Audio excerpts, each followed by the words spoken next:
Hi, thanks so much for joining in. So, at a certain point, I realized on this path that we need to make a decision and stick with it. And that decision is to decide that we really have faith and trust that everything, every problem in our lives, in everyone else's life, and here on this planet Earth will be healed and resolved. Bruno Groening said, only have faith.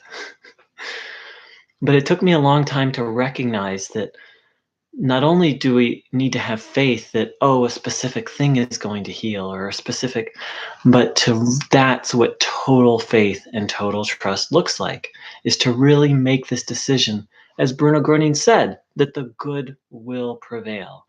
As Bruno Groening said, that truth alone endures. Only that which is true, only that which is in harmony with the truth will endure. What does that mean? Everything else will pass away. What does that mean? Every ounce of evil will pass away and or will not endure. Bruno Groening also talked about the kingdom of God, literally paradise being restored here on this earth. So, what does that mean? That means that every problem we look around and see is going to be healed, removed, cleansed, sanctified. Different words, same idea. So, so So there comes a point on this path where we just have to accept that as the truth. And then after that, then we have to, then in a sense, we have to fight to maintain our faith and trust in that. We don't have to fight with other people. There might be some, there might be a little bit of arguing, a little bit of heated dialogue about it, but the real fight goes on with the thoughts we take in or the thoughts we say no to. So, what I'm talking about right now is like the fundamental stance of faith, the stance that everything is going to be okay. And every negative thought is really just some version of contradicting this fundamental attitude of trust in God. Every negative thought is some kind of challenge to God's almighty power. You might be walking down the street and um, thinking about some political situation, some injustice, let's just say, in the political sphere. And then next thing you know, it's like, oh my God, that's awful. And things are so unjust. And I can't believe that. And da da da da da. And what are we going to do? The world is falling apart.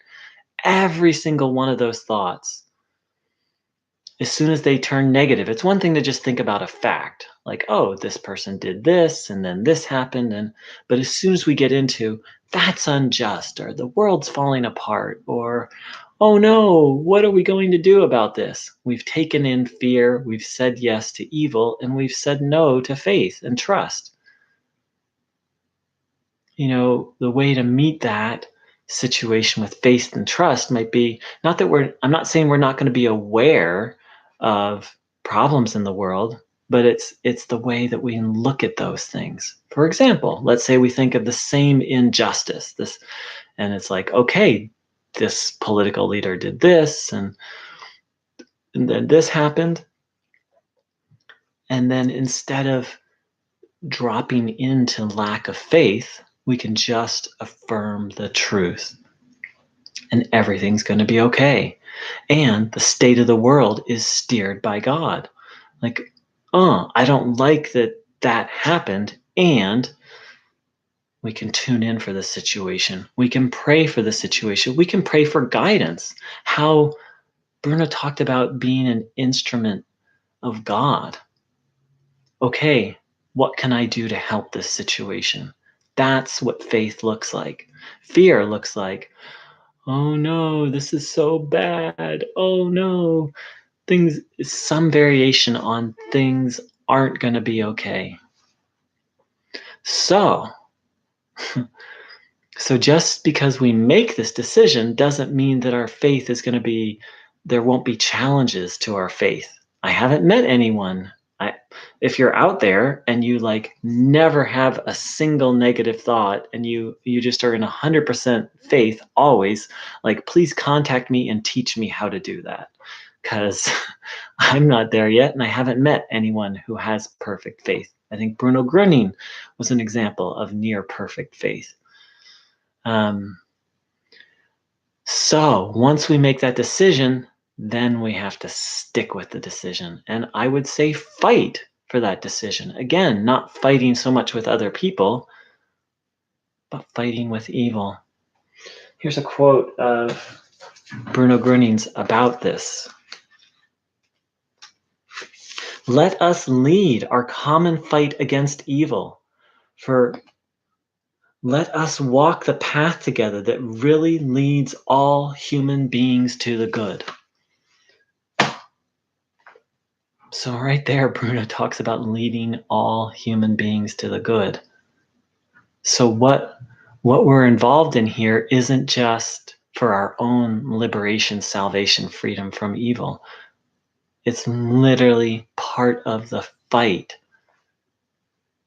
Now, fight, we have this human definition of fight, and a more accurate translation might be struggle. I still need to look up the German word that Bruno's using there. Being a part of this divine struggle against evil that I believe, if I'm understanding Bruno Groening correctly, will lead all people, will lead everyone to God, love, the truth, salvation, liberation, freedom from all evil.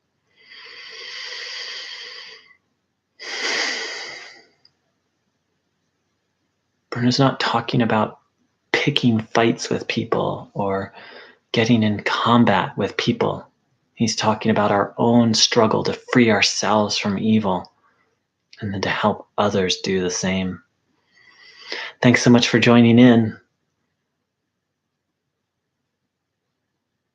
And yes, if it feels right, thank you so much for joining in this common fight against evil. Let's walk the path together that really leads all human beings to the good. So let's make that decision. And the way I sometimes language it is something like this: is the truth is God, through his helpers, such as Bruno Groening, such as Jesus Christ, is in the process and will free me from all evil. This is the absolute truth. I stand by this. So sometimes I make that declaration. That's the truth. Everything will be healed.